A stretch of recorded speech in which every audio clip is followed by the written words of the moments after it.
ತಮಗೆಲ್ಲ ಗೊತ್ತಿರೋ ರೀತಿಯಲ್ಲಿ ಕಳೆದ ವರ್ಷ ಇದೇ ಹನುಮಲ ಜಯಂತಿಗೆ ನಾನು ಗಂಗಾವತಿ ವಿಧಾನಸಭಾ ಕ್ಷೇತ್ರದಲ್ಲಿ ಪಾದಾರ್ಪಣೆ ಮಾಡಿ ಹನುಮಮಾಲೆ ಧರಿಸೋದ್ರ ಮೂಲಕ ಈ ಒಂದು ಭಾಗದ ಒಂದು ಅಭಿವೃದ್ಧಿಗೆ ಸಂಕಲ್ಪವನ್ನು ತೊಟ್ಟು ಗಂಗಾವತಿ ಕ್ಷೇತ್ರದಿಂದ ಚುನಾವಣೆ ಸ್ಪರ್ಧೆ ಮಾಡಬೇಕಂತೇಳಿ ನಾನು ನಿಂತಿದ್ದನ್ನು ಇಡೀ ರಾಜ್ಯದ ಜನರಿಗೆ ತಾವೆಲ್ಲ ಕೂಡ ತಿಳಿಸಿರುವಂಥ ಒಂದು ವಿಚಾರ. ಇವತ್ತು ಹೆಚ್ಚು ಕಡಿಮೆ ಅಂದರೆ ಒಂದು ವರ್ಷ ಪೂರ್ತಿ ಆಯಿತು ಇವತ್ತಿಗೆ. ಸೊ ಭಾಳ ನನಗೆ ಆ ಭಗವಂತನ ಒಂದು ಕೃಪೆ. ಅವತ್ತು ನಾನು ಬಂದಾಗ ಇಲ್ಲಿ ಹನುಮಂತನ ಮಾಲೆ ಧರಿಸಿದಾಗ ಸ್ವಾಮಿ ಒಂದು ಪಾದವನ್ನು ಮುಟ್ಟಿ ಹೃದಯದಿಂದ ಅವರಲ್ಲಿ ಬೇಡ್ಕೊಂಡಿದ್ದಿಷ್ಟೇ ನಾನು. ಸೊ ಈ ಒಂದು ಗಂಗಾವತಿ ಕ್ಷೇತ್ರದಲ್ಲಿ ಒಬ್ಬ ಶಾಸಕನಾಗೋದ್ರ ಮೂಲಕ ಕಲ್ಯಾಣ ರಾಜ್ಯ ಪ್ರಗತಿ ಪಕ್ಷವನ್ನು ಇಡೀ ನಮ್ಮ ಕರ್ನಾಟಕ ರಾಜ್ಯಾದ್ಯಂತ ಪಕ್ಷವನ್ನು ಬಲಪಡಿಸುವಂಥ ಒಂದು ಕೆಲಸ, ಅದರ ಮೂಲಕ ರಾಜ್ಯದಲ್ಲಿ ಮುಂದೊಂದು ದಿನ ಅಧಿಕಾರವನ್ನು ತಗೊಂಡು ನನ್ನ ಕನಸಿನ ಕರ್ನಾಟಕವನ್ನು ನಿರ್ಮಾಣ ಮಾಡೋದಕ್ಕೆ ನನಗೆ ಆಶೀರ್ವಾದ ಮಾಡಬೇಕು ಅಂತೇಳಿ ಸ್ವಾಮಿಯಲ್ಲಿ ನಾನು ಪ್ರಾರ್ಥನೆ ಮಾಡಿದೆ. ಮೊದಲನೇ ನನ್ನ ಬೇಡಿಕೆ ಮತ್ತು ಪಕ್ಷ ಸ್ಥಾಪನೆ ಒಬ್ಬ ಶಾಸಕನಾಗಿ ಆಗಿರುವಂಥದ್ದೆಲ್ಲವೂ ಕೂಡ ಆಗಿದೆ. ಇವತ್ತು ಬರುವಂಥ ದಿನಗಳಲ್ಲಿ ಇಡೀ ರಾಜ್ಯಾದ್ಯಂತ ಮತ್ತು ಜನರ ಸೇವೆ ಮಾಡೋದಕ್ಕೆ ಒಂದು ಉತ್ತಮವಾದ ಒಂದು ನಾಡನ್ನು ಕಟ್ಟೋದಕ್ಕೆ ಆ ಭಗವಂತ ನನಗೆ ಆಶೀರ್ವಾದ ಮಾಡಬೇಕು. ಜೊತೆಗೆ ಇಡೀ ಒಂದು ಕಿಷ್ಕಿಂಧ ಕ್ಷೇತ್ರವನ್ನು ವಿಶ್ವನೇ ನೋಡುವಂಥ ಒಂದು ರೀತಿಯಲ್ಲಿ ಅಭಿವೃದ್ಧಿ ಮಾಡುವಂಥ ಒಂದು ಶಕ್ತಿಯನ್ನು ಹನುಮಂತ ನನಗೆ ಅನುಗ್ರಹ ನೀಡಬೇಕಂತೇಳಿ ಇವತ್ತು ನಾನು ಪ್ರಾರ್ಥನೆ ಮಾಡ್ಕೊಂಡಿದ್ದೀನಿ.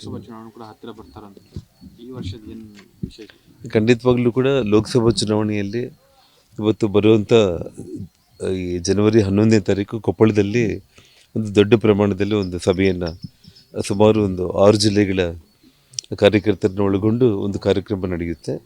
ಅದಾದಮೇಲೆ ನಾನು ನಿರಂತರವಾಗಿ ಪಾರ್ಲಿಮೆಂಟ್ ಚುನಾವಣೆಗೆ ಸಂಬಂಧಪಟ್ಟು ಪ್ರಚಾರ ಮಾಡಿ ವಿಶೇಷವಾಗಿ ಒಂದು 4ರಿಂದ 6 ಕ್ಷೇತ್ರಗಳಲ್ಲಿ ನಾನೇನು ಅಭ್ಯರ್ಥಿಗಳನ್ನ ಮಾಡೋದ್ರ ಮೂಲಕ ಒಂದು ಪಕ್ಷದ ಪರವಾಗಿ ಅಭ್ಯರ್ಥಿಗಳಿಗೆ ಗೆಲ್ಲೋದಕ್ಕೆ ರಾತ್ರಿ ಹಗಲು ಒಂದು ಕೆಲಸ ಮಾಡುವಂಥ ಒಂದು ಪ್ರಯತ್ನ ನಾನು ಮಾಡ್ತೀನಿ. ಒಂದು ತಮಗೆಲ್ಲ ಗೊತ್ತು, ಕಳೆದ ಒಂದು ಚುನಾವಣೆಯಲ್ಲೂ ಕೂಡ ಬೇರೆ ಯಾವುದೇ ಪಾರ್ಟಿಗಳು ಎಷ್ಟೇ ಪ್ರಯತ್ನ ಮಾಡಿದರೂ ಕೂಡ ನಾನು ಯಾರ ಜೊತೆಯಲ್ಲೂ ಕೂಡ ನಾನು ಹೊಂದಾಣಿಕೆಯನ್ನು ಮಾಡಿಕೊಂಡಿಲ್ಲ.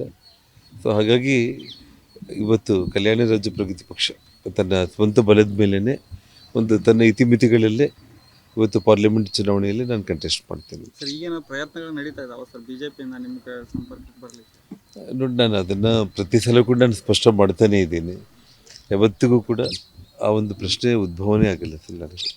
ಅಂದರೆ ಯಾರ ಕಡೆಯಿಂದ ಕೂಡ ಪ್ರಯತ್ನಗಳು ಅವ್ರು ಏನೇ ಮಾಡಿದರೂ ಕೂಡ ನನ್ನ ನಿರ್ಧಾರ ಏನಿದೆ ತುಂಬ ದೃಢವಾಗಿರುವಂಥದ್ದು. ಸರ್, ಅವ್ರು ಪ್ರಯತ್ನ ಮಾಡ್ತಿರೋದು ನಿಜಾನಾ ಸರ್? ಹಾಗಾದ್ರೆ ನಿಮಗೆ ಸೊ ಹಾಗಂತಲ್ಲ, ಇವಾಗ ನೀವೇ ಹೇಳ್ತಾ ಇದ್ದೀರ ಅದನ್ನು ಪ್ರಯತ್ನ ಮಾಡ್ತಾ ಇದ್ದೀರ ಅಂತೇಳಿ. ಸೊ ಹಾಗಾಗಿ ಏನೇ ಇದ್ದರೂ ಕೂಡ ನಾನು ಕಲ್ಯಾಣ ರಾಜ್ಯ ಪ್ರಗತಿ ಪಕ್ಷವನ್ನು ತನ್ನ ಸ್ವಂತ ಬಲದ ಮೇಲೇ ಪಕ್ಷ ಕಟ್ಟುವಂಥ ಒಂದು ಇದಕ್ಕೆ ನಾನು ಪ್ರಯತ್ನ ಮಾಡ್ತೀನಿ. ಆಗಲೇ ಯಾವೊಂದು ಪಕ್ಷದ ಜೊತೆಯಲ್ಲೂ ಕೂಡ ನಾನು ಜಾಯಿನ್ ಆಗುವಂಥ ಒಂದು ಪ್ರಶ್ನೆ ಬರುತ್ತೆ. ನಮ್ಮ ಕುಟುಂಬದವರು ಅಥವಾ ತಾವೇನಾದರೂ ಲೋಕಸಭಾ ಚುನಾವಣೆಯಲ್ಲಿ ಏನಾದರೂ ಸ್ಪರ್ಧೆ ಮಾಡುವಂಥ ವಿಚಾರ ಇಲ್ಲ.